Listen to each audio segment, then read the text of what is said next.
A courtroom fine, just a slap on the wrist, or the start of something far darker. When a powerful judge tries to humiliate and discredit a black man in open court, thinking he's just another face to push around, he has no clue who he's up against. Because this isn't just any man, he's a federal prosecutor, calm, brilliant, and absolutely done playing by their rules. What follows is a stunning unraveling of arrogance, racism, and corruption at the highest level. And trust me, what happens next will leave you speechless. So before we dive in, let us know in the comments what time you're listening and where you're tuning in from. We read every single one, and we love hearing your voices. Hit that like button, subscribe if you haven't already, and buckle up, this one's going to stay with you.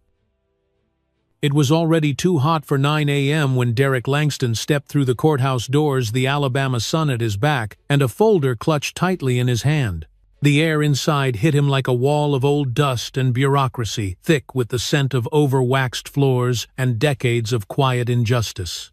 He paused just past the metal detectors, adjusting the cuff of his faded gray suit, a hand-me-down from his late father that never quite fit across the shoulders, and took a slow breath that did little to calm the weight pressing against his chest. Around him, the Montgomery Municipal Courthouse buzzed with tired footsteps, shuffling papers, and the creak of benches that had held too many stories like his for far too long. He found his courtroom, Division C Judge Roy Easton, and slid into a seat near the front, his jaw clenched but his face unreadable. It was a parking ticket, nothing more on paper, but something about the way the citation had been delivered, clipped to his windshield with a bright orange sticker that read, "Final Notice," on the very first day it was issued, had not sat right. Still, he wasn't here to stir trouble. He just wanted it dismissed quietly, properly, the way any citizen would expect if they had evidence the ticket was a clerical mistake. But as the judge entered, Derek saw it in his eyes, the casual superiority, the way Easton's gaze scanned the room and lingered half a second too long on anyone who didn't match his own reflection. Next case, Langston Derek. The clerk called, voice flat and practiced. Derek stood and made his way to the front, every eye in the room grazing his back like wind through tall grass.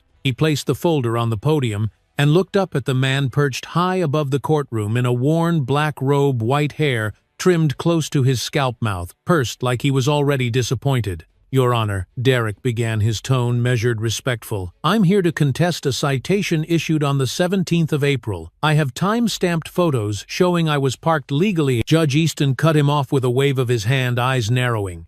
"You were in violation of posted signage," he said coldly. "That's not up for debate." "With all due respect, Sir," Derek said, keeping his voice even, the sign in question was obstructed by city scaffolding. "The photos show this clearly, and I believe there's been a clerical error in how the fine was assessed." There was a long pause, the kind of pause that doesn't come from thought but from the slow sharpening of a blade.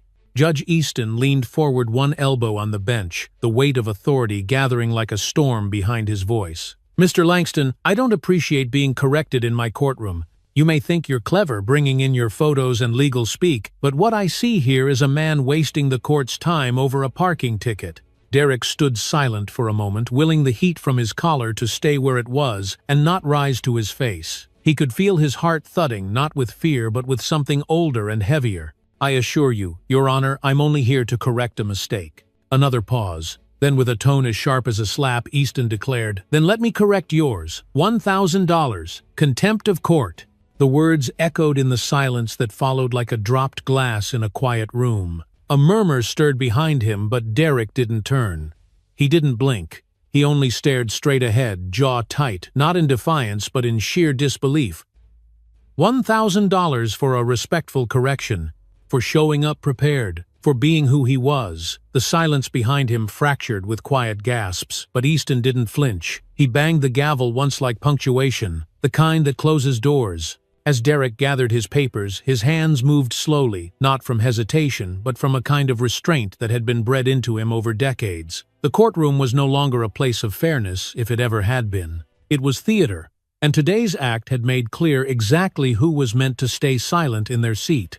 He turned without a word, walking back past rows of wooden benches, past strangers who either stared or looked away, and pushed through the heavy doors that gave way with a groan. Outside, the sunlight caught the edge of the courthouse steps and sliced across the concrete like a warning. Derek Langston paused at the bottom of the stairs, the air heavy again, full of cicadas and old history. He looked back once, not at the building but at what had just taken place inside. Not rage, not yet, but something had shifted in his chest. Something deep and deliberate like a seed breaking open beneath soil. He adjusted the strap of his worn leather briefcase, then walked away, the gavel's echo still lodged behind his ribs like a splinter. The courtroom had gone quiet, the kind of silence that doesn't comfort, but curls around your spine like cold mist. Derek Langston stood frozen at the podium, his hands still resting on the edge fingertips, brushing the edge of the file he never got the chance to open.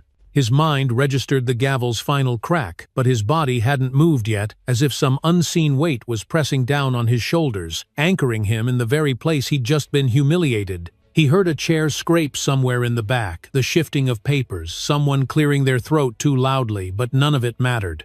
All he could hear was the judge's voice still ringing in his head, each word like sandpaper dragged across skin. $1,000. Contempt of court. For daring to speak. He finally stepped back from the podium, his movements slow, deliberate, not because he was unsure, but because anything faster would have betrayed the storm rising in his chest. His eyes flicked toward the gallery not to find sympathy, but to confirm what he already knew, that every gaze, every whisper, every breath in that room had been waiting for him to crack. He didn't. Instead, he collected his papers without a word, tucked them neatly into the folder, and turned to leave, his jaw clenched so tightly it ached at the hinge.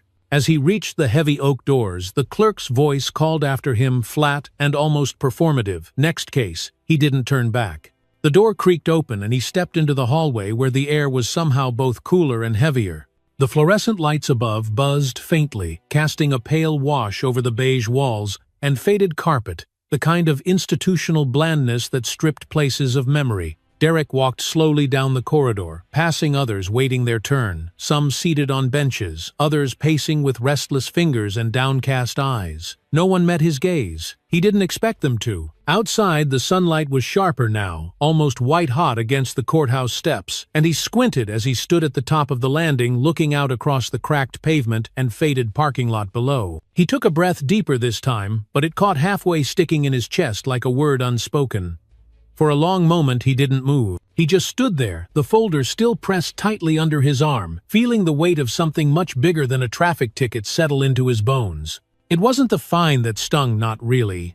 Derek could afford the $1,000, even if it was outrageous. What he couldn't afford was the precedent, the way Easton had looked at him, the way his credentials, his experience, his entire career had meant absolutely nothing in that room. That was what stuck to his skin, what curled under his collar and made his breath catch. He wasn't just silenced, he was dismissed, stripped down to nothing but skin color in a room that claimed to serve justice. At the bottom of the steps, an older woman with a cane passed him, her steps careful on the uneven concrete. She looked up briefly, and their eyes met. She didn't smile, didn't nod, didn't say anything. But something in her gaze held a quiet understanding, an acknowledgement of the weight he carried, even if neither of them spoke it aloud. When she disappeared into the building, Derek finally moved, walking toward his car, parked in the far corner of the lot beneath the thin shadow of a dying oak tree. The inside of the car was stifling, oven-hot and stale, but he didn't start the engine right away. He sat there, hands resting on the wheel, staring out the windshield at nothing in particular. The heat pressed in from every direction, soaking through his shirt, pooling at the small of his back. Still, he didn't move. His phone buzzed once in the passenger seat, a message from his assistant, probably wondering if he was on his way back. He didn't check it. Not yet. His reflection in the rearview mirror caught his attention. Tired eyes, brow furrowed, sweat clinging to his temples. A man who had fought bigger battles than this, but somehow this one cut deeper. He'd taken on cartel bosses, chased down white-collar criminals who'd drained entire communities dry, and yet none of those had left him feeling quite as exposed as standing in that courtroom just now. $1,000 fine, that was nothing. Being called clever and that tone being waved off like a child, that was everything. Hell of a thing, he muttered to himself, voice low, eyes still fixed on the mirror. Didn't even see it coming. He turned the key. The engine sputtered to life with a reluctant growl, the air conditioner gasping before it pushed out a breath of lukewarm air. Derek pulled out slowly, tires crunching over loose gravel, his gaze flicking up to the courthouse one last time as he turned out of the lot. The building looked the same as it always had, tall, plain, quietly intimidating, but it felt different now. It wasn't just a place where legal matters were settled.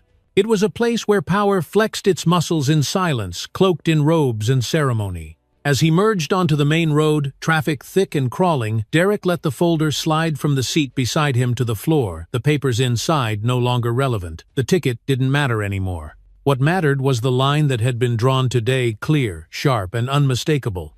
A line between who the system pretended to serve and who it actually did. He adjusted the rearview mirror not to check traffic, but to look himself in the eye one more time, then whispered something so low it barely escaped his lips. "All right then.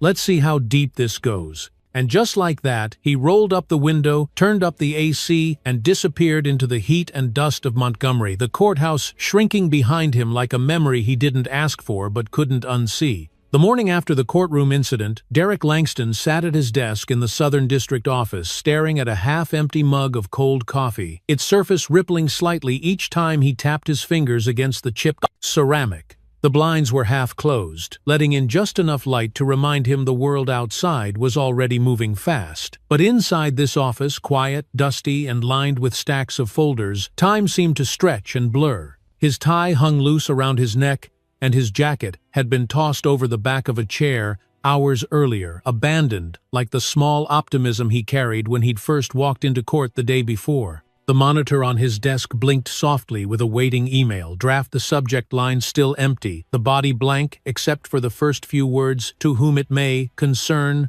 He couldn't focus. Every time he tried to type, his mind wandered back to the smirk on Judge Easton's face, the way he seemed to enjoy pressing that gavel down like it was a weapon. Not just authority power, Derek thought, wielded like a club not to maintain order, but to draw a line between who mattered and who didn't. His phone buzzed once, then again.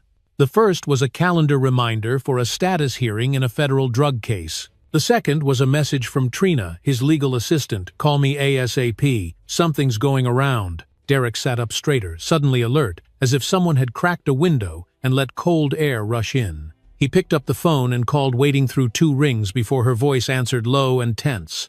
"I think someone's talking to the press," she said without preamble. "Or at least pretending they are. There's a blog out of Birmingham saying you're being reviewed for misconduct. They're using your name, your office." Derek didn't respond right away. He leaned back, eyes closing briefly, fingers pressing against his temple, as if he could smooth out the sudden pressure building behind his eyes. "Is it credible?" he asked, his voice even but quieter now, as if the walls might be listening. "Or just smoke?" Trina sighed through the phone, and he could hear her flipping papers in the background. "Hard to say," she murmured, "but it's moving fast. 2 local forums already reposted it. There's a claim you threatened a judge.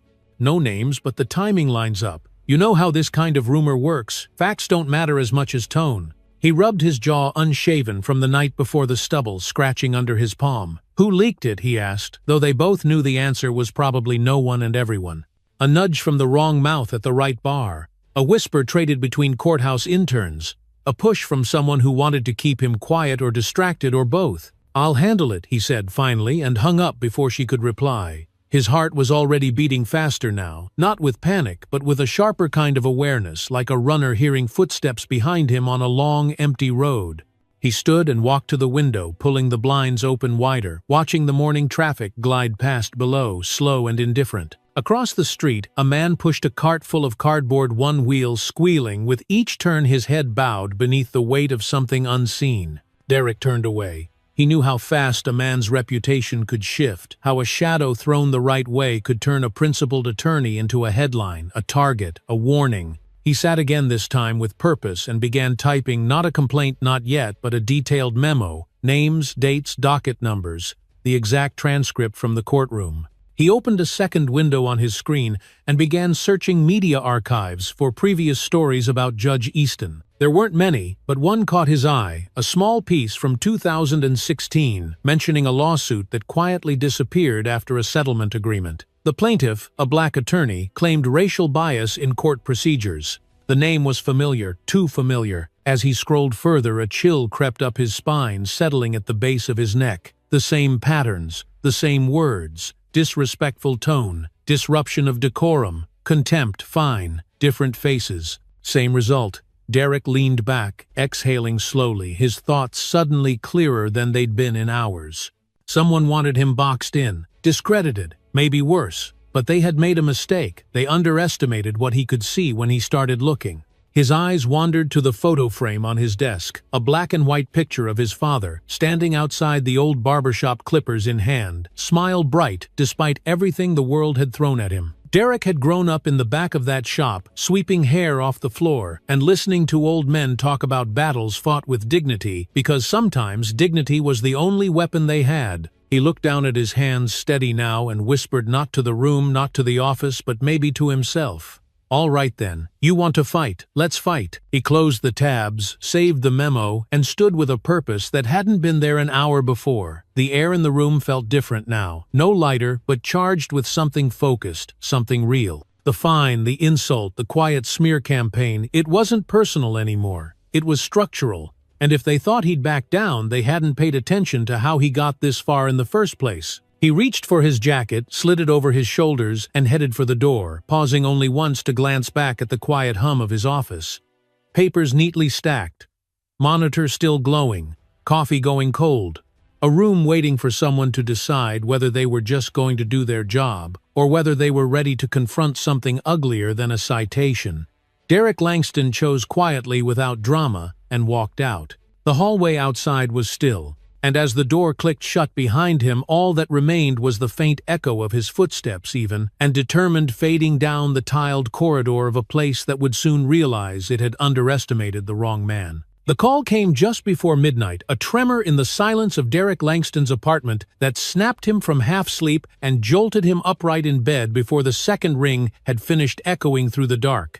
He reached for the phone with fingers still sluggish from fatigue, blinking against the glow of the screen, as his mother's name flashed in bold letters, and instantly a tightness gripped his chest like an old warning returned. He answered quickly, pressing the phone to his ear, and before he could say a word, her voice broke through, raw, shaky, and ragged with breath. "Derek. Baby, they came." She said her words, tumbling out too fast, almost slurred from panic. They stormed in here. 4 of them. Said there was something about drugs, about a tip. But they didn't even knock. He swung his legs off the bed and planted his feet firmly on the cool wooden floor, already reaching for his jeans with one hand, as the other held the phone tighter against his cheek. "Mom, are you hurt? Are you safe right now?" His voice was low, controlled, the kind of calm that only came from long years in a courtroom, and even longer years of learning when not to show fear. She paused, then let out a shaky breath. "I'm not hurt, no, just scared. They tore everything up. The drawers, the closets, they knocked the lamp over. They went through your father's things. The pictures, Derek, they ripped the damn pictures." He could hear it now in her voice, that quiet devastation that came not from physical pain, but from the shattering of something sacred: memory, dignity, peace.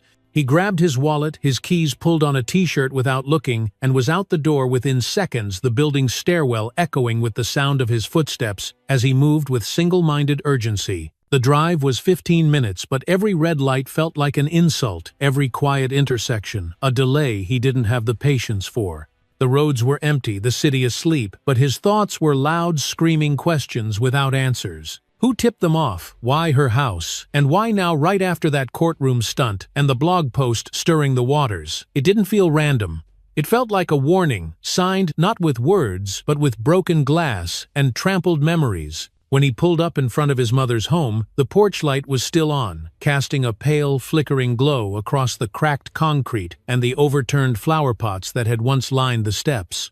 The front door hung slightly ajar, its frame splintered near the handle, and the sight of it stopped him cold for a moment. Not because he was afraid to go in, but because he knew in that instant that something sacred had been violated in a way that wouldn't be easily undone. Inside the living room was a storm of scattered cushions, broken picture frames, and drawers flung open like emptied wounds. His mother sat on the edge of the couch, her housecoat wrinkled, her hair loose from its usual bun eyes, rimmed red and shining. She didn't rise to greet him, didn't say a word when he stepped in. She just looked up with the quiet ache of someone too tired to be angry.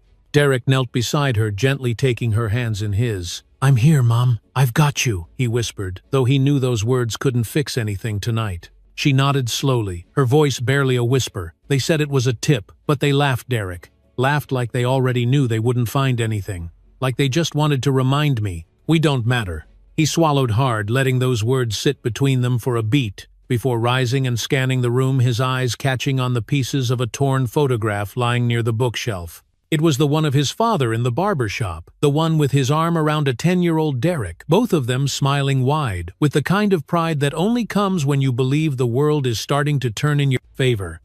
Now it was in pieces.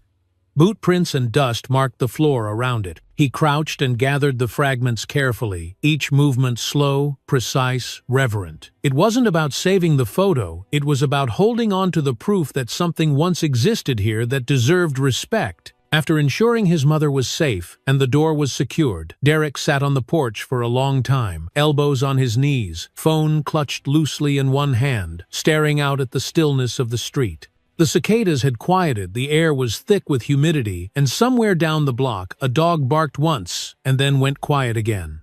It was the kind of silence that didn't comfort, it pressed. He made one call, brief and low. This wasn't random. Easton's behind this or someone close. Start pulling threads. No names, no details. Just the kind of instruction that signaled a man was done waiting for permission to act. Before he went back inside, he looked up at the streetlight overhead, flickering slightly, casting long shadows across the porch.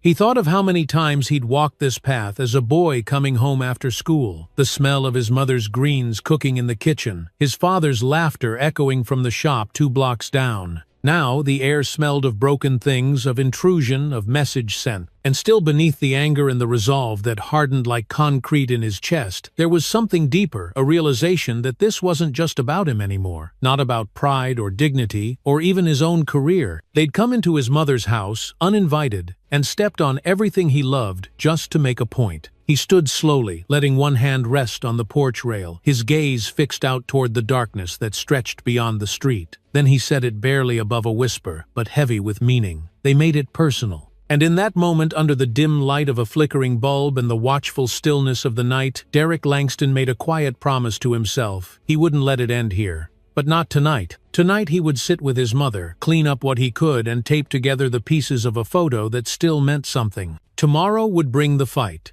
Tonight was about remembering why it mattered. At 6:47 the next morning, Derek Langston sat alone in his office, the sun not yet cutting through the haze that hung over downtown Montgomery, and the only sounds were the slow hum of the air vents and the occasional metallic clatter of the elevator settling on another floor. The federal building was still mostly asleep. No staffers rushing in, no phones ringing, no printers screaming into motion. Just Derek, a black coffee growing cold on the desk beside him, and a screen filled with case files he hadn't looked at in months. He wasn't here for cartel briefings or pending motions.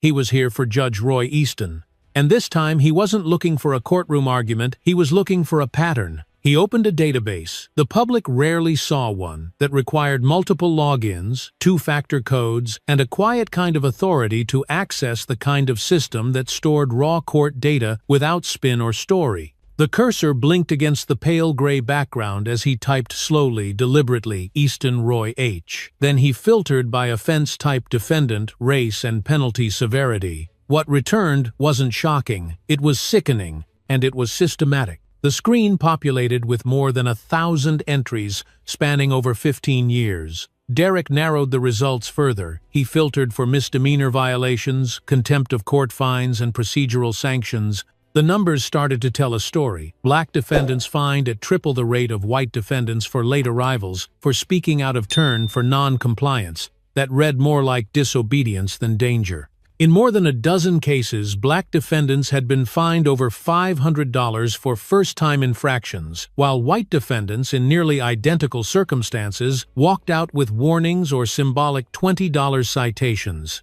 He leaned back in his chair, exhaling through his nose, eyes narrowing, the early light from the window spilling in muted streaks across his desk. "It's not just bias," he murmured to himself. "It's operational."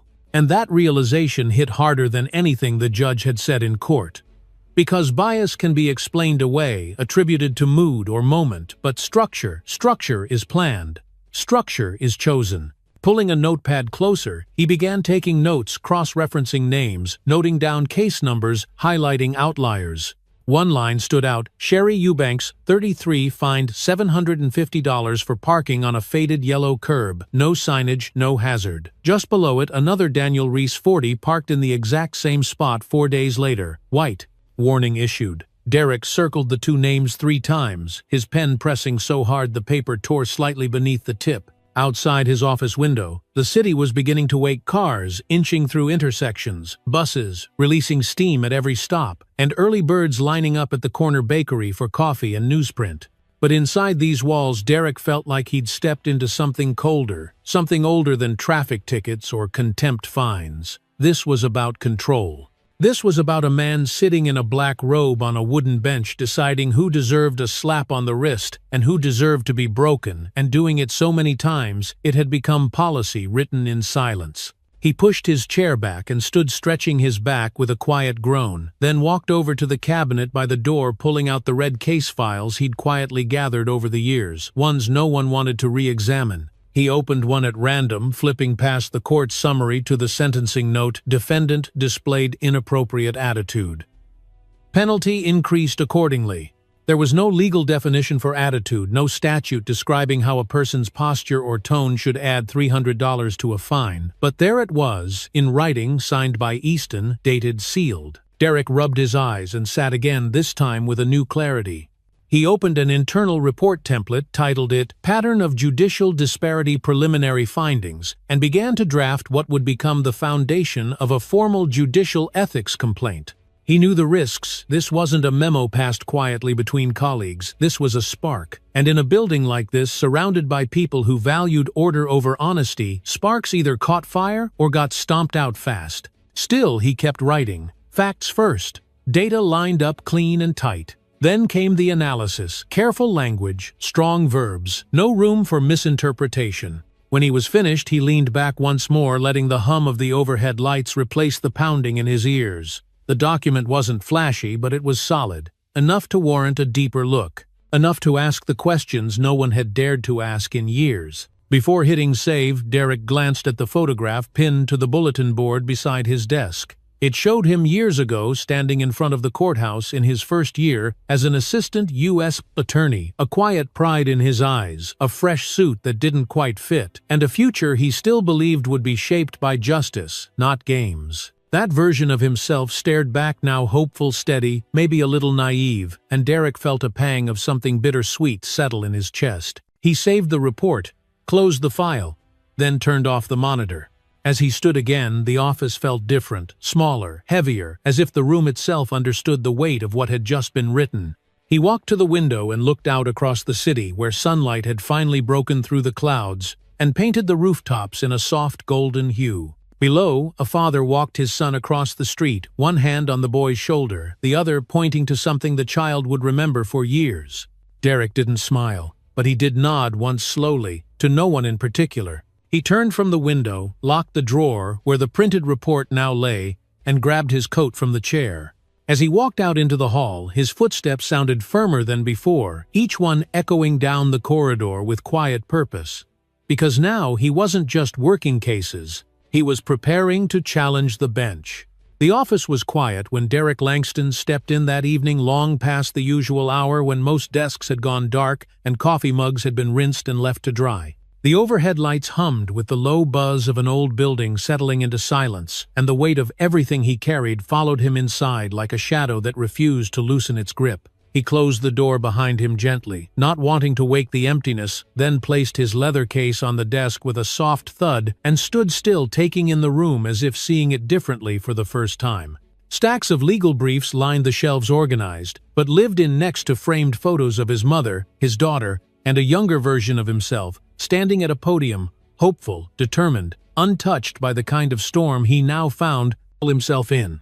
He unbuttoned his jacket, slowly slid it from his shoulders, and draped it over the back of his chair before sitting down with the kind of exhale that came not from exhaustion, but from quiet resolve gathering beneath the surface. He pulled open the drawer to his left, retrieved the memo he'd written earlier that day, and laid it flat before him, a plain manila folder marked only by the initials R.E. in neat block letters. Inside were the numbers, the cases, the language, and the unmistakable patterns that he could no longer pretend were coincidence. He flipped it open and stared at the first page, reading it again, though he already knew every sentence by heart. After a moment, he reached for the phone. The dial tone was steady, familiar grounding. He pressed the digits from memory and waited as the line rang 3 times before connecting. Mara Dixon speaking, came the voice on the other end, sharp, even, no nonsense, just as he remembered from the last case they'd worked together 2 years earlier. Derek took a breath, then spoke. "Mara, it's Derek Langston. I've got something, and I need your eyes on it before the end of the week." There was a pause, short, but charged with the kind of calculation that only came from someone who'd been in the trenches long enough to recognize when the water was rising. "Is this personal or official?" she asked, her tone neutral but curious. He leaned back, letting his fingers tap the edge of the desk lightly. "It started personal," he said, voice low, "but what I found? It's not just about me anymore." The silence on the line stretched for a beat, then she sighed. "All right. I'll be in my office early tomorrow. Can you be there by 8? "I'll bring the file," he replied, then added, "You might want to clear your calendar." That made her chuckle quietly, but there was no humor in it. "You always bring the fun, Langston," she said before hanging up. Derek sat for another moment in the quiet, staring at the phone as if it might ask him to confirm everything he'd just set in motion. The clock on the wall ticked softly each second, feeling like a step away from silence and toward something messier, louder, and far less forgiving. He knew how these things worked. Once you pulled a thread in a system like this, you had to be ready for the whole fabric to fight back. He placed the folder gently back into his briefcase, closed the clasp with a quiet snap, and stood again, moving slowly toward the window. Outside, the city lights shimmered against the humid night, and traffic flowed like distant murmurs, steady, indifferent, oblivious to the fact that somewhere up in that office tower, a man had just decided to challenge something much bigger than himself. And yet, standing there, Derek didn't feel small.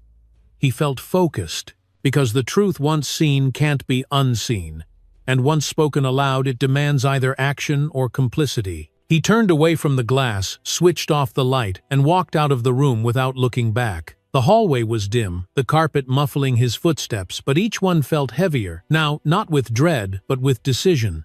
By the time the elevator doors slid closed behind him, his mind had already moved ahead to what came next. Subpoenas, pushback, maybe worse. But under all of it there was clarity.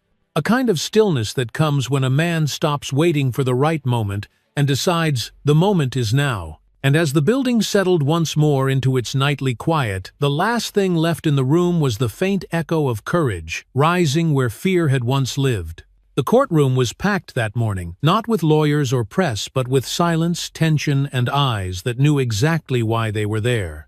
Derek Langston walked in without ceremony, his shoes echoing against the polished tile floor, his breath slow and measured beneath the weight of what he was about to do. He carried no briefcase, no stack of exhibits or opening arguments, just a single manila folder tucked beneath his arm, and a presence that turned heads even before he took his place at the plaintiff's table. The judge had not yet entered, but already the air felt charged like the calm just before thunder breaks across the sky. Across the room, Mara Dixon gave him a subtle nod, reassuring, not performative, before shifting her gaze toward the courtroom door, where a federal observer had just entered, sitting near the back with a yellow notepad and a face that revealed nothing.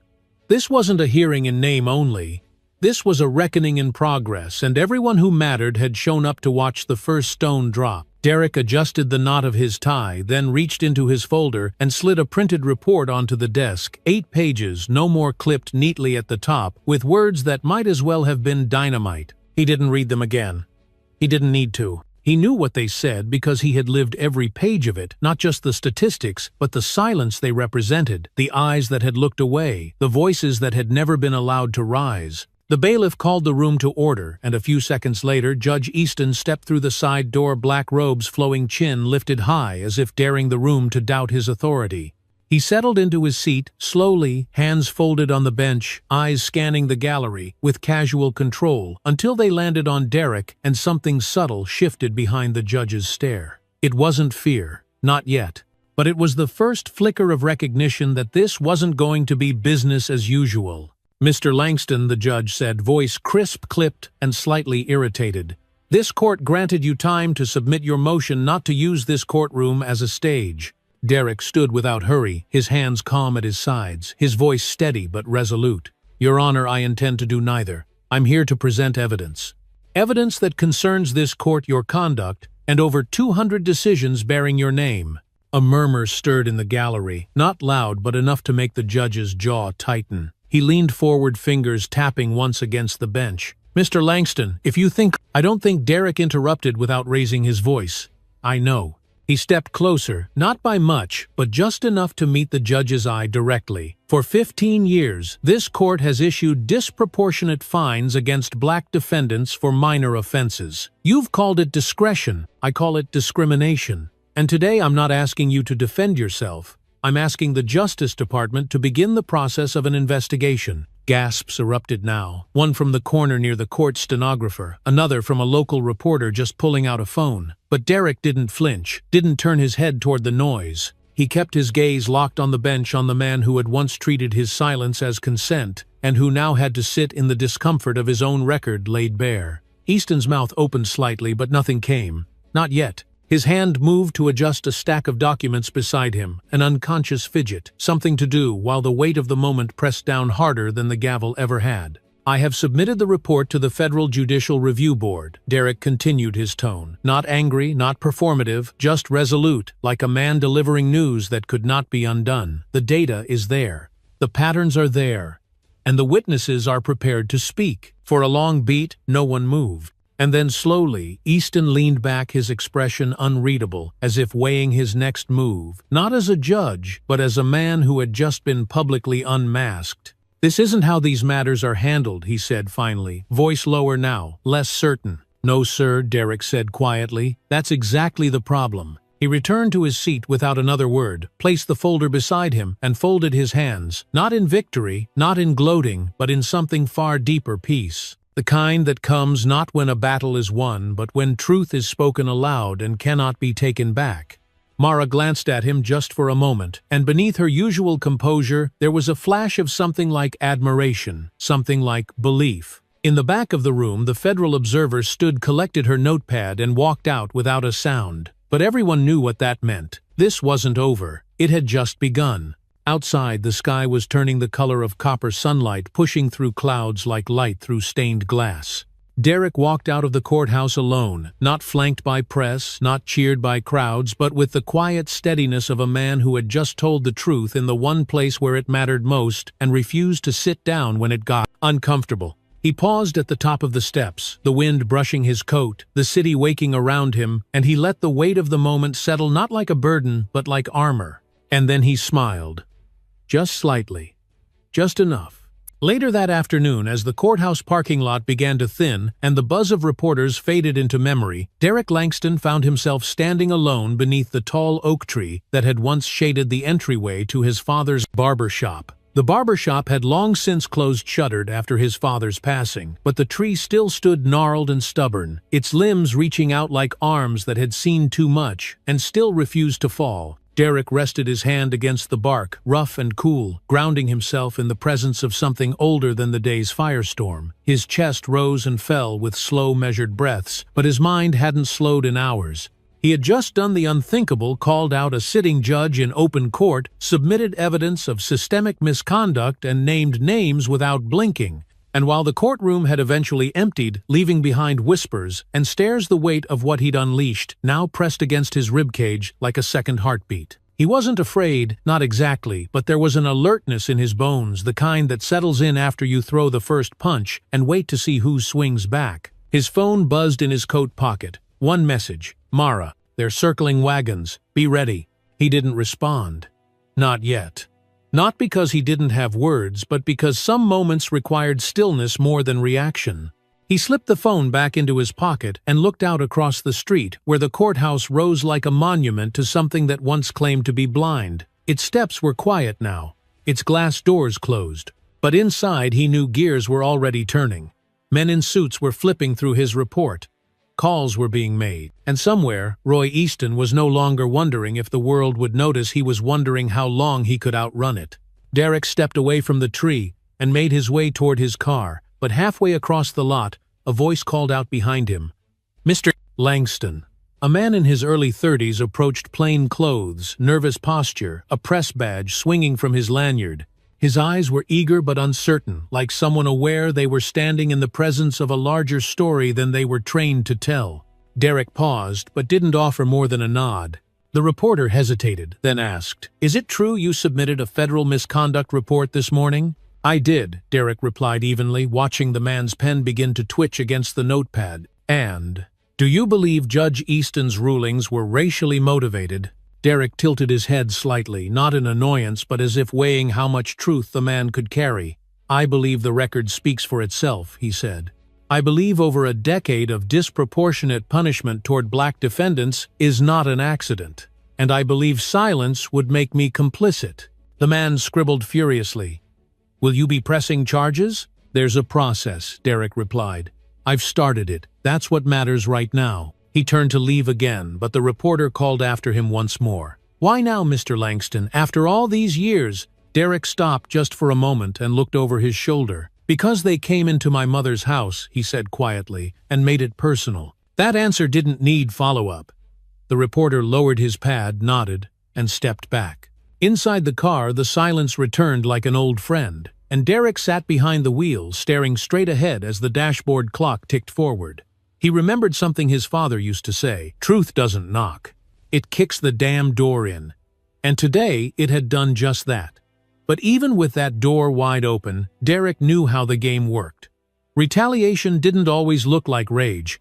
Sometimes it came as delayed denial distraction. Sometimes it wore a tie and smiled while sharpening the knife. He gripped the steering wheel tighter, knuckles pale against the leather, then let out a breath and started the engine. The car rumbled awake, steady and familiar, as he pulled out of the lot and merged into traffic, each red light, a reminder that the world outside still turned as if nothing had changed. But something had changed. In that courtroom.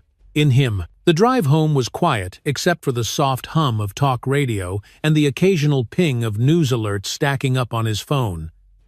He ignored them. He wasn't ready to hear how the world was spinning his story. He wasn't interested in sound bites or commentary. He was interested in consequences, real ones, measured in accountability, not airtime. When he reached his mother's house, the porch light was already on, casting a soft yellow glow across the chipped steps and flower pots she had just begun to replant. She opened the door before he knocked, wearing the same cardigan she always wore on heavy days, the kind with the sleeves too long and the pockets full of tissues and peppermints. "I saw it on the news," she said, gently, stepping aside to let him in. Derek nodded and set his coat down on the rack. "Was it bad?" She smiled faintly, closed the door behind him. "They didn't say enough to hurt you. But they said enough to scare someone." He glanced at her. "You worried." "I've always worried," she replied, walking toward the kitchen. "That's a mother's job." He followed, and as the smell of her cooking filled the air, okra and onions, something earthy and warm, Derek felt the tension in his shoulders begin to soften, not disappear, just shift, into something quieter, something older. They ate in near silence, the kind that speaks louder than words, until finally she reached across the table and took his hand. "You did right, baby," she said, voice steady.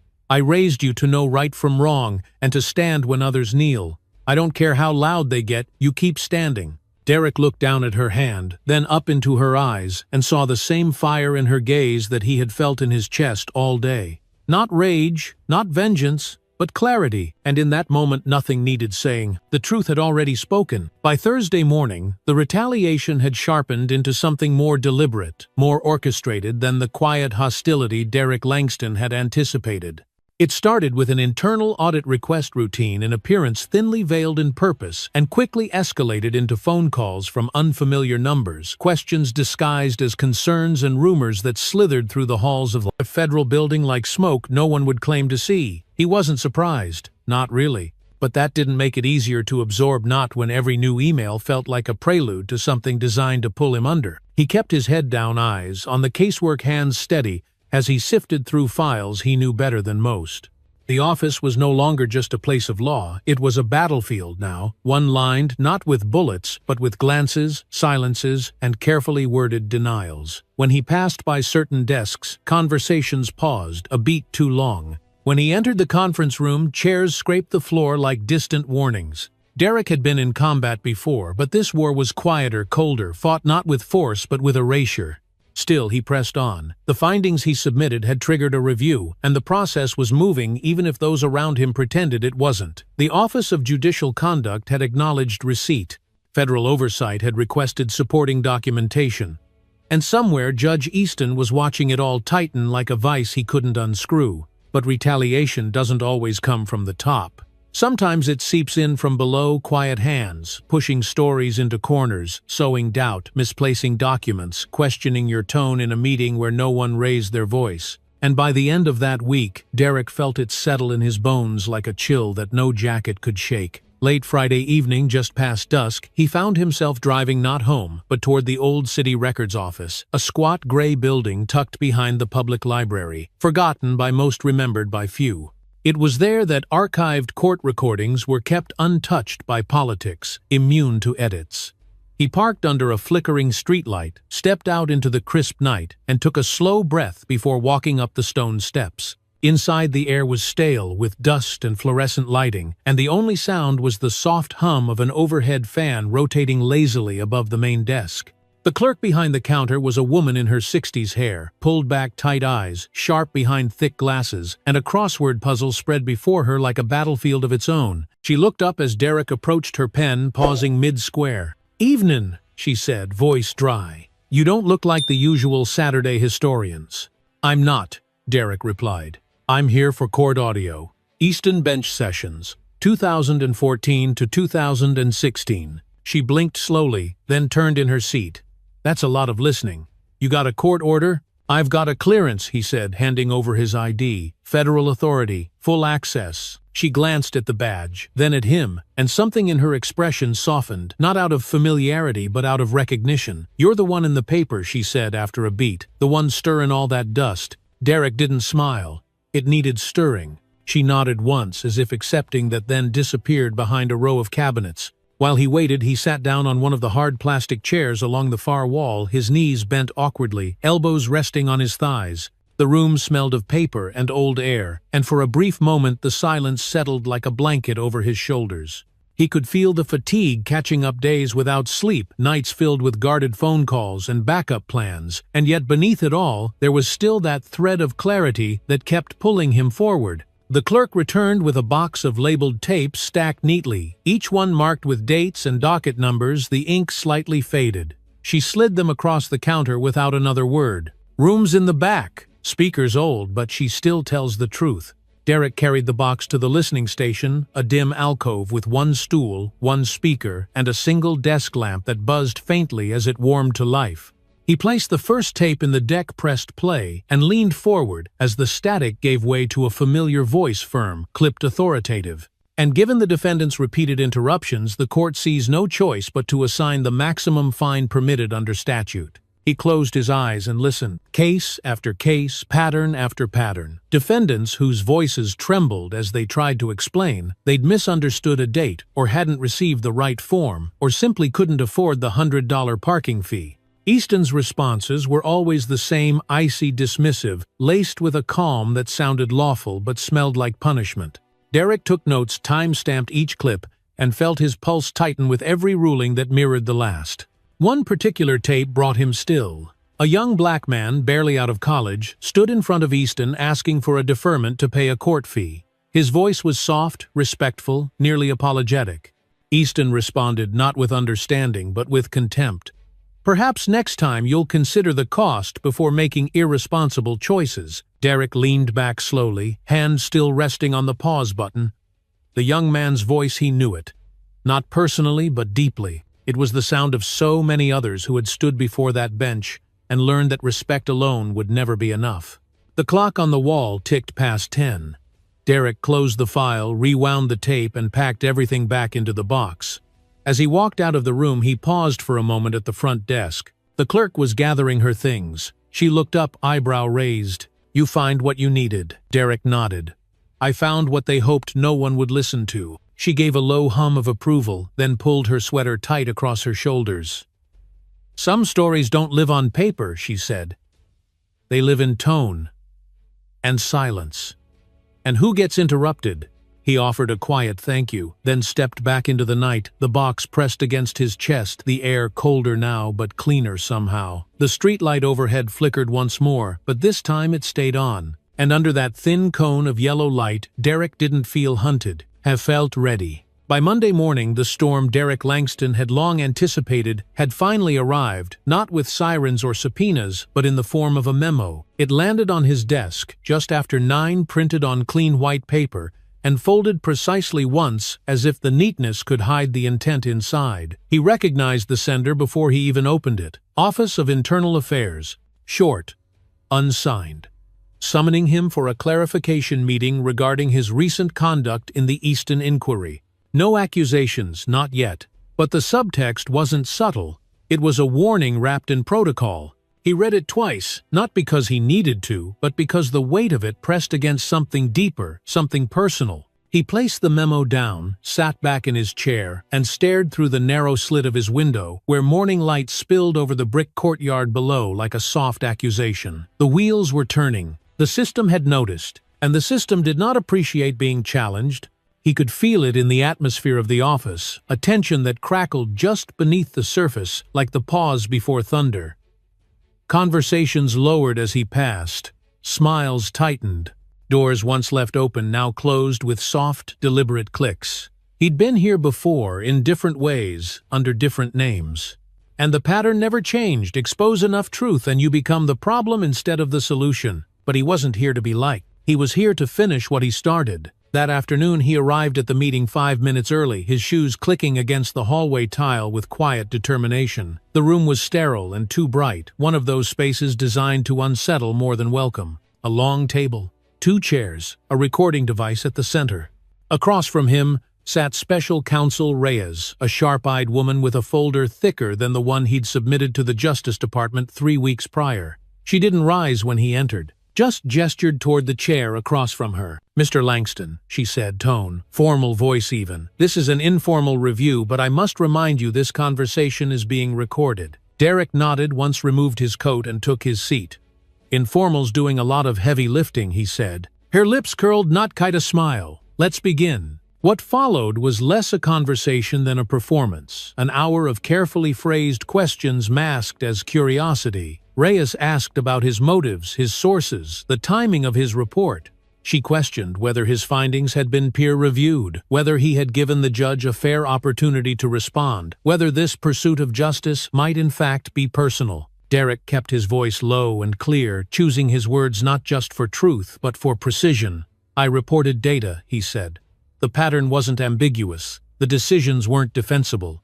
I did what was required of me." She leaned forward, fingertips pressed together. "And do you believe that you personally are the most objective party to carry this forward?" He didn't blink. "I believe I'm the only one who didn't look away." That landed like a stone dropped into still water, and for a moment neither of them spoke. Finally, Reyes closed her folder. "You're dismissed. For now." He buttoned his coat slowly, then looked down at her one last time. "You should listen to those tapes," he said softly. "You'll hear what justice sounds like when it's used as a weapon." She didn't respond, and he didn't wait for one. Outside, the wind had picked up, scattering the last brittle leaves across the marble steps of the building. Derek paused on the sidewalk, letting the cold air slice across his skin, not flinching, not moving. Just breathing. The truth was out, and now they were trying to drag him into the mud, hoping he'd slip, hoping he'd stumble. But he wouldn't, because he knew something they didn't. He wasn't alone anymore. Word had begun to spread not just in newspapers but in whispered phone calls, in late-night emails from former colleagues, in text messages from clerks who had always suspected but never dared speak. The weight he once carried alone was now shared, even if just in fragments, and that he realized was enough to keep going. That evening he found himself back at the neighborhood church, where his father once volunteered, an old red-brick chapel on the corner of Tremont and Maple, where the pews creaked and the stained glass caught the sunset just right. He didn't go there for prayer, not exactly. He went for silence, for memory, for something solid when the ground everywhere else felt like shifting sand. The chapel was empty, save for the janitor sweeping in the back and a single votive candle flickering beneath the altar. Derek sat halfway down the aisle, hands folded in his lap, shoulders bent beneath the weight of the past few weeks. He looked up at the ceiling, high and wooden, and thought of all the voices that had filled this place across generations, hopeful, broken, defiant, tired. Footsteps approached behind him, light, deliberate. He turned and saw Mara Dixon entering quietly, her coat still dusted with wind, her face unreadable. "They're not backing down," she said. "No greeting, just truth." He nodded. "I know." She sat beside him, her presence grounding her silence, comforting in a way few things were. After a moment she said, "You scared them." "Good," he replied, voice rough. "You should be careful." "I am." And then softer, "But I'm not stopping." Mara looked over at him, her expression shifting from concern to quiet understanding. "I didn't think you would." They sat together in the stillness, the candle's flame dancing against the glass, casting long shadows across the floor. Outside, the wind rattled the windows gently like a question waiting to be answered. And inside, Derek closed his eyes, let the silence settle deep into his chest, and held on to one clear thought. They were coming for him, but they were late. Because he was already standing. The courtroom was unusually full that morning, not with defendants or lawyers waiting their turn, but with quiet spectators who had begun to sense that something was about to shift. The kind of crowd that doesn't need to be invited, just drawn by the smell of change. Sunlight filtered in through the tall windows in long slashes of gold, illuminating flecks of dust, as if even the air itself was waiting to witness what would unfold. Derek Langston stood at the edge of the aisle, hands clasped in front of him, breathing slow and deliberate, as if rehearsing stillness was the only way to keep the rising weight in his chest from spilling over. He had worn a plain navy suit that morning, not the sharpest one, not the newest, but the one his father had given him when he passed the bar, still lined with the blessing of someone who had survived worse. Around him the murmurs quieted, as the bailiff called the room to order, and all eyes turned to the high bench, where Judge Roy Easton was already seated, posture straight, expression unreadable. For a man accused of systematic abuse of power, he looked remarkably calm, perhaps too calm, as though convinced that tradition would protect him from truth. The prosecutor's table was empty. Derek didn't walk toward it. He walked straight to the lectern, a quiet ripple of whispers following his every step, and placed the sealed folder gently on its surface. Then he raised his head, locked eyes with Easton, and began. "Your Honor, before we proceed with today's docket, I respectfully submit a motion to introduce new evidence related to ongoing judicial misconduct." The room inhaled as one. Easton leaned forward slightly, folding his hands, lips pursed. "Mr. Langston, this is highly irregular. The court is not your forum for theatrics." "No, sir," Derek replied evenly. "It's a forum for justice. And justice can't begin until corruption is named." Gasps rose from the benches. Easton's face hardened, but his voice remained controlled. "Unless you have explicit authorization from the Office of the Inspector General, this court will not—" "I do," Derek interrupted, holding up a stamped letter bearing the federal seal. "And they are watching Judge. Right now. In real time." There was a pause. A long one. Then Easton gestured sharply toward the bailiff. "Take that document into chambers for verification." The bailiff moved, but slowly, as if aware the room had shifted its center of gravity. Derek stepped back, folded his arms, and let the silence sit. Around him, the spectators leaned forward, drawn into the pressure, watching not just for what would be said, but for who would crack first. 10 minutes later, the bailiff returned with a subtle nod toward the bench. Easton's jaw clenched. "Proceed," he muttered. Derek opened the folder. Inside were audio transcripts, case records, and annotated rulings dating back over 10 years, an unbroken line of patterns that revealed racial bias so consistent it could no longer be excused as coincidence.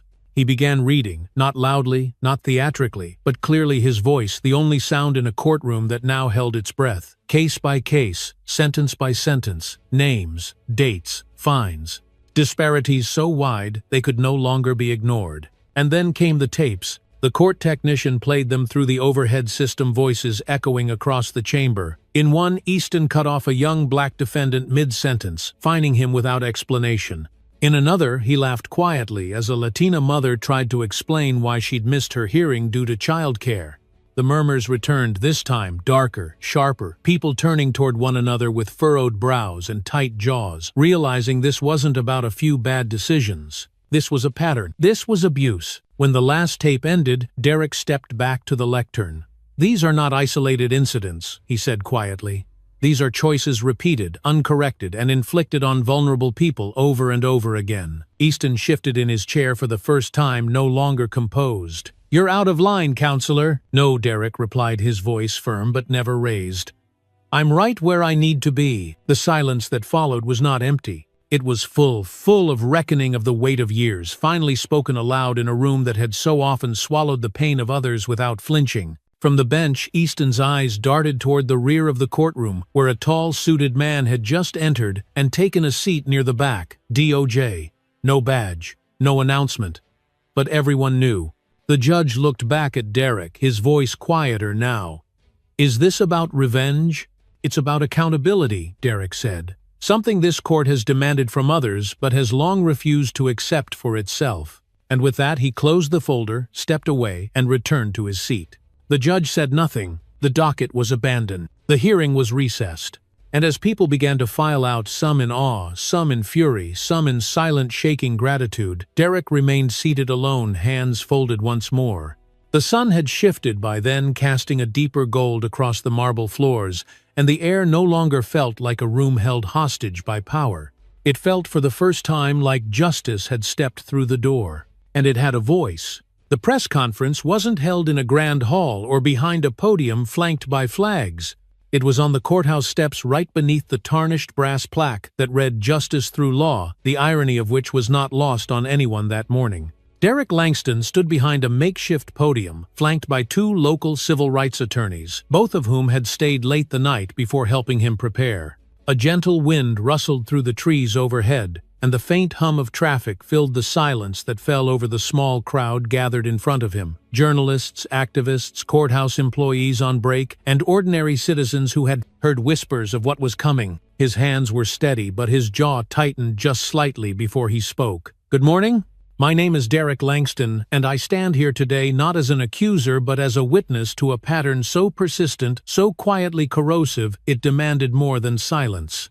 The microphones crackled as he spoke, and the cameras clicked rapidly like a swarm of locusts hungry for something real. Behind his calm tone was a week of sleepless nights of second-guessing of the voices of mentors, both living and gone, telling him this day would come and it would cost him. "Still," he continued, "over the last year I have compiled documentation recordings and sworn statements detailing acts of judicial bias under Judge Roy Easton's tenure. These are not opinions. These are facts. These are voices the court dismissed, ignored, and in some cases punished for speaking." A low murmur swept through the crowd as he unfolded a copy of a redacted court transcript, one of dozens where black and brown defendants received steeper fines, less time to speak, and harsher outcomes for the same offenses as their white counterparts. He read excerpts aloud. The words in their rawness needed no embellishment. They rang sharp in the open air, their weight cutting through the chatter like cold glass. The questions began quickly after that. A young reporter in a gray windbreaker stepped forward, his notepad shaking slightly in the wind. "Mr. Langston, why come forward now? What changed?" Derek's eyes met his without flinching. "Nothing changed. That's the point. Nothing changed for years. And I realized waiting for a better time meant more people getting hurt." Another voice rose, this one deeper, more skeptical. "Aren't you concerned about the optics, about turning this into a media circus?" "I'm not interested in optics," he said. "I'm interested in integrity. The truth should never need a stage to matter." As the cameras kept flashing and the murmurs swelled, he felt a subtle shift in the atmosphere. Not applause, not yet support, but attention. Real attention. And with it came responsibility. After the statement, Derek stepped away from the podium and stood beside the civil rights team, who quickly fielded additional questions. He didn't need to speak further. His role was clear. He had ignited the match. Now the light had to spread. He moved through the crowd, slowly shaking a few hands, nodding at familiar faces. An older black woman in a long wool coat pressed her fingers gently to his wrist as he passed. Her voice trembled barely more than a whisper. "My son." He went before that judge. He never stood a chance. Derek placed his other hand over hers and simply said, "I know." He didn't offer promises. He offered presence. By mid-afternoon, the story had already gone national. Cable news headlines rolled across television screens with urgency. Federal prosecutor exposes racial bias in courtroom. Social media erupted in threads, photos of Derek at the podium flooding timelines with hashtags that hadn't existed that morning. And while some questioned his motives, others dug into Easton's history, uncovering more than even Derek had dared to hope. Inside the courthouse, silence took on a different quality. Offices grew quieter. Conversations stopped when he walked by, not out of avoidance anymore, but because people were watching to see what would happen next. And some for the first time, wondering what role they had played in letting things slide for so long. Later that evening, as the sun dipped low and the sky turned amber over the city skyline, Derek sat alone in his apartment, the noise of the day finally at bay. He poured a glass of water, not wine. His mind needed clarity now, more than comfort, and stood at the window overlooking the quiet street below. The city had changed that day, if only slightly, if only briefly. His phone buzzed on the counter. A message from his younger sister popped up. "I'm proud of you, but be careful. They won't take this lying down." He stared at the words for a moment, then replied, "I know, but I'm not afraid." He wasn't lying. He wasn't fearless either. He was something quieter, something steadier, resolved. Because now the truth wasn't just his burden. It was out there, living in sound bites and newsprint, living in courtroom whispers and family dinner conversations. And that made it harder to bury. Outside, the first few stars had begun to appear faint but steady above the city's glow. And as Derek leaned against the cool glass eyes, steady, heart-heavy but unshaken, he felt something new take root beneath his fatigue. Not hope exactly, but momentum. And momentum, once it begins, is hard to stop. The days after the press conference unfolded like a wave that never stopped swelling, cresting not with celebration but with consequence. Derek Langston returned to the federal building early each morning, walking through its polished halls beneath flickering fluorescent lights, nodding to faces he no longer trusted to smile back. The silence around him had taken on a sharper shape, not the silence of people unsure, but the silence of people deciding which side of history they were willing to be seen on. In the break room, conversations paused as he entered, coffee mugs frozen mid-air, eye contact suddenly evasive. On the elevator, his greetings were returned with polite nods and tight-lipped expressions, as though proximity to him now meant risk. He understood it. He didn't resent it. Fear makes cowards of some and quiet heroes of others, and you don't know which is which until the moment arrives. But the phones rang more often now, not from inside the building but from outside it.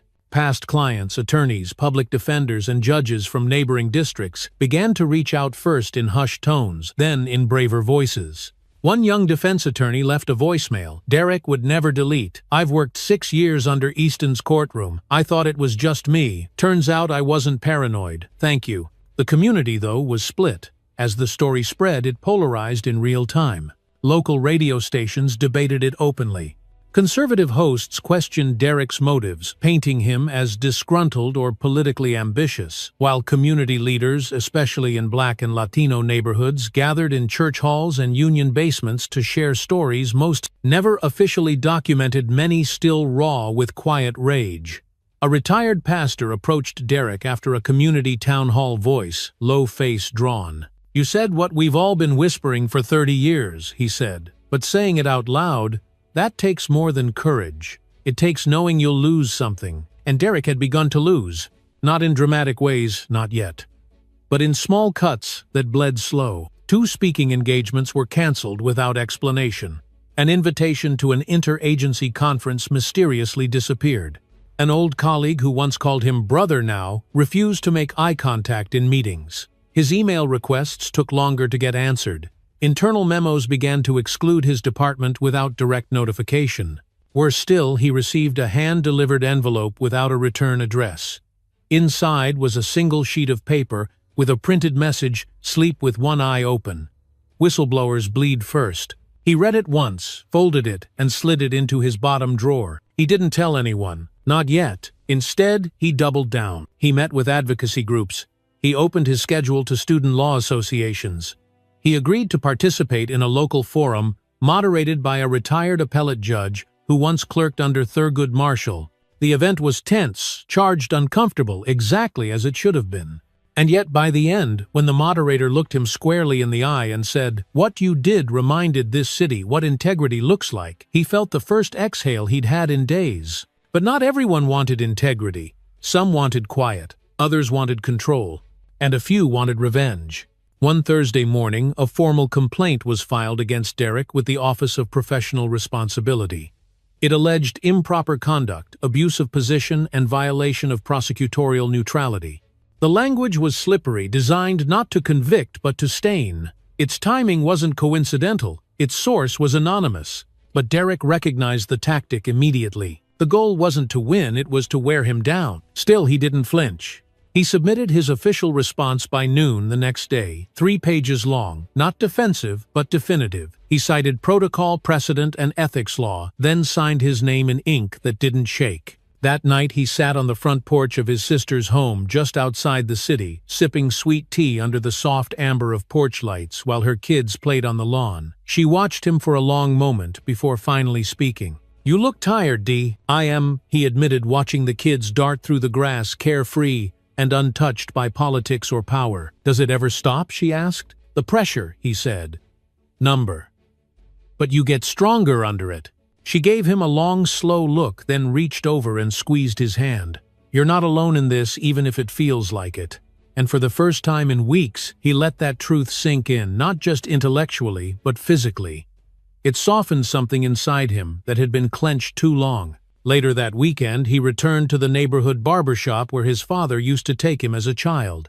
It smelled like talcum powder and clippers, and the same old Motown songs played low in the background. The moment he walked in, the owner paused mid-conversation and nodded. "There he is," he said, voice proud but gentle. The man shaking pillars. Derek laughed, but quietly, as he took a seat near the back. The shop was full of conversation, some about football, some about housing prices, and yes, some about the courthouse. A younger man, no older than 25, leaned across his chair and asked, "So what happens next, Mr. Langston? You think they're going to take Easton down?" Derek didn't answer right away. Instead, he looked around the room at the elders, at the barbers, at the kids, getting their edges shaped sharp, at the men, waiting their turn in patience and familiarity. Then he said, "I think justice has already begun. You don't bring it down all at once. You wear it out, brick by brick, with truth." And the room for a brief moment was quiet, not out of doubt, but respect. Outside, the sky turned a soft lavender and the scent of rain drifted in on a spring breeze. And Derek Langston, sitting in the back of a place that remembered who he was before the world did, knew he had not been broken, only tested, and still standing. It started quietly, too quietly, in fact, for Derek Langston to believe it was over. A few days had passed since the formal complaint against him had been dismissed, the Office of Professional Responsibility, citing insufficient grounds and lack of evidence. But anyone who had worked inside the system long enough knew that when power feels cornered, it doesn't retreat, it recalibrates. And Judge Roy Easton had been uncharacteristically silent. No statements to the press, no legal countersuits, no public remarks, not even his usual comments slipped through court reporters or hallway whispers. It was the kind of stillness that warned of a coming storm. Derek felt it first in his case assignments. They began to shift subtly. Cases he'd previously handled, ones that required experience and nuance, were being reassigned without notice, passed on to junior staff with no clear explanation. At first, he chalked it up to restructuring. But when 3 in a row were transferred, and his calendar suddenly appeared half empty, the pattern could no longer be ignored. He brought it up with his direct superior in a closed-door meeting. "Just streamlining operations," the supervisor said without meeting his eyes. "Nothing personal, Derek, it's just better optics for now." Derek leaned back in the chair, folding his hands calmly but tightly. Better optics for who, he asked. There was no answer. Later that week, an internal memo circulated from the judge's chambers, a review of prosecutorial conduct, targeting no one by name, but aimed squarely in Derek's direction.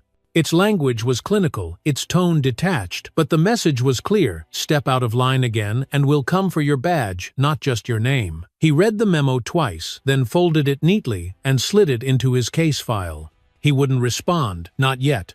Responding would make it real. Right now, he needed time to think, to see how far Easton was willing to go. But Easton didn't wait. On Monday morning, Derek arrived at court for a scheduled pretrial motion.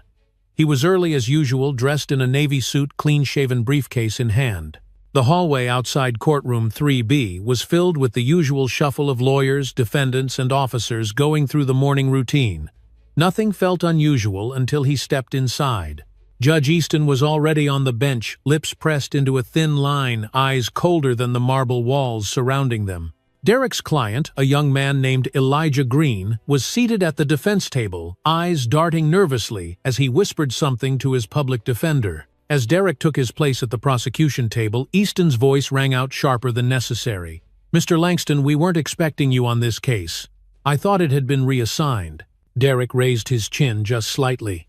"I was reconfirmed by Deputy Chief Monroe late last night. The file should be in chambers." Easton's nostrils flared a subtle, involuntary reaction, but he said nothing more. Instead, he shifted papers, cleared his throat, and continued the session with an icy professionalism that felt like a blade pressed beneath the surface. But the real blow didn't come until later that day. While Derek was out for lunch 15 minutes just around the corner, someone entered his office. Nothing was stolen, nothing obvious displaced, but he noticed immediately that the photo of his daughter, usually tilted slightly left on his desk, now faced perfectly forward. He checked the drawers. His flash drive was missing. The backup drive was still there, but he could feel the air in the room had changed. Like someone had exhaled secrets they weren't supposed to know. He filed an internal report quietly without alarm, and changed every password before the sun set. That evening his phone rang as he stepped through his apartment door. It was an unfamiliar number, but local. He answered. A voicemail, calm, too calm, said only, "You've made your point, Langston. Now sit down, or we'll make sure the next leak isn't about your cases, it's about your personal life." Then the line went dead. He didn't sleep that night. Not out of fear, but vigilance.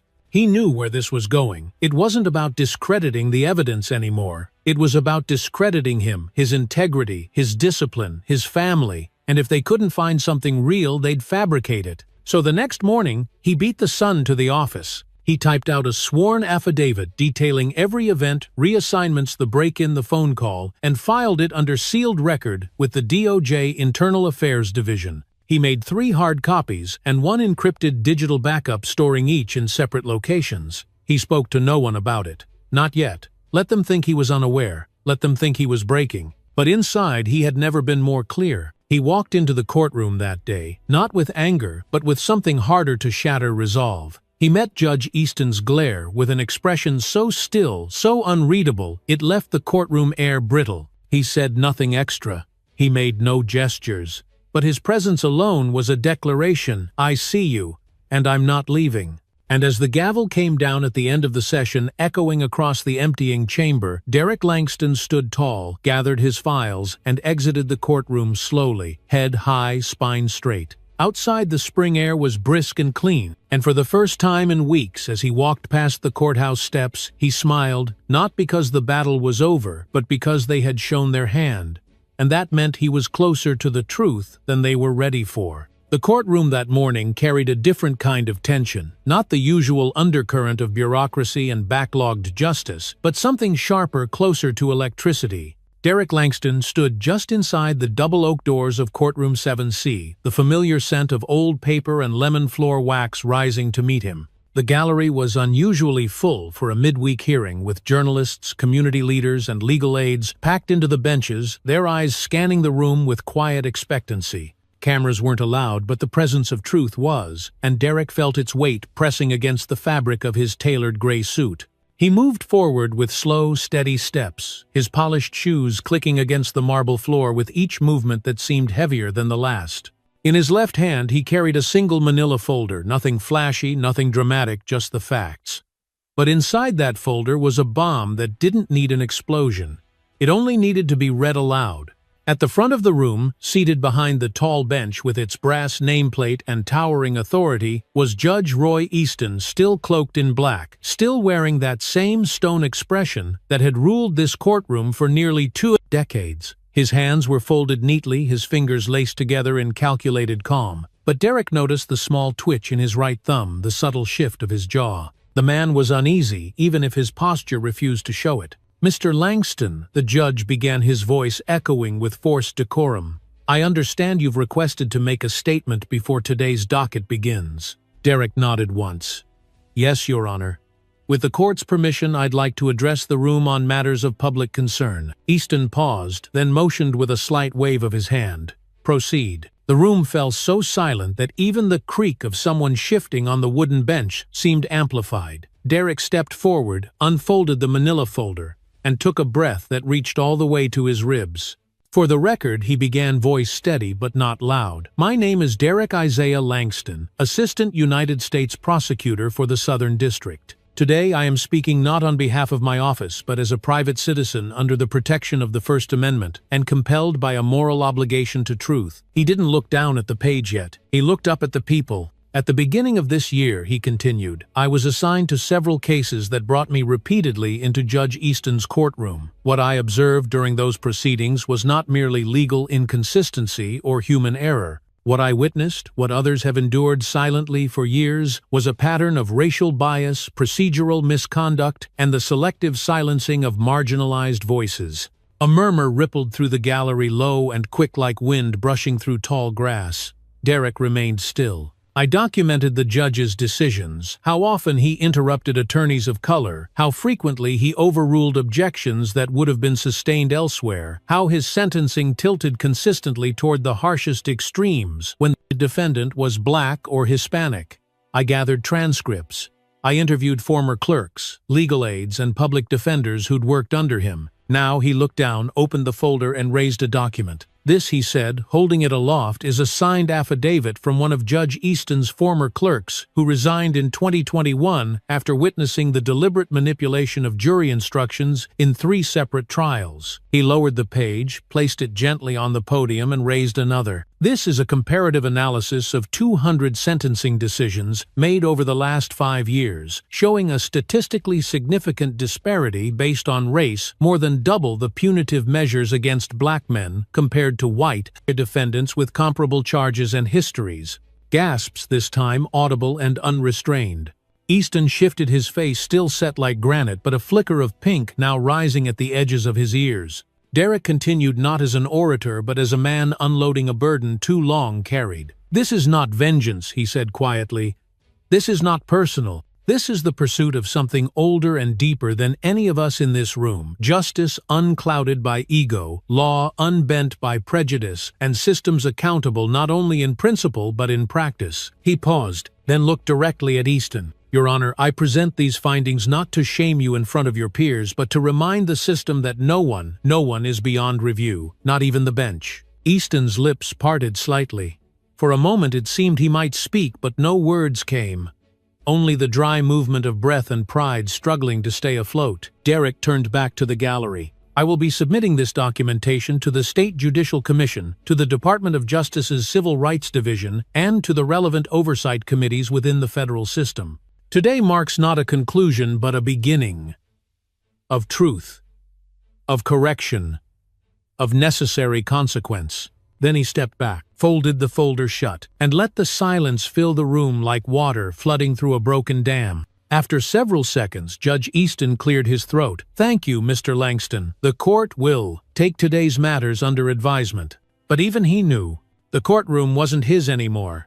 Outside, when Derek stepped into the midday sun, the warmth felt different. Not the heat of pressure, but the burn of light. Reporters swarmed toward the stairs, questions flying, cameras blinking. But he raised one hand not to dismiss, but to steady the chaos. No comments, he said gently, the evidence speaks loud enough. He walked past them without hurry, down the steps, through the crowd, into the street. And as the courthouse doors closed behind him, the city didn't erupt, but it shifted. Something cracked. Something gave way, and somewhere deep inside the stone pillars of power, the echo of that moment would live longer than any sentence ever passed. Derek Langston didn't smile. He didn't celebrate. He simply kept walking, and the truth walked with him. In life, there are moments when standing up for what's right feels like standing alone, but stories like Derek Langston's remind us that integrity is never wasted. No matter your age, your voice carries weight when it speaks the truth. Derek didn't seek revenge. He sought accountability, not just for himself, but for all the people silenced by injustice.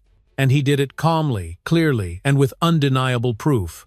That's the lesson we can take with us. Courage isn't always loud. It's often quiet, deliberate, and unwavering. Whether you're in a courtroom or at your own kitchen table, you have the power to hold others accountable with truth and grace.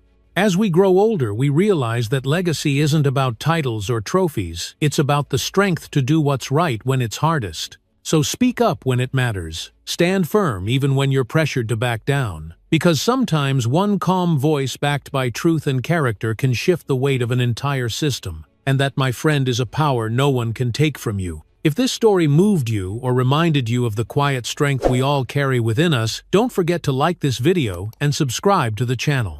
We share powerful stories that speak to justice, dignity, and truth, especially for those who've seen enough of life to know what really matters. And if you believe more people need to hear voices like Derek share this with someone who needs a little reminder, it's never too late to stand tall.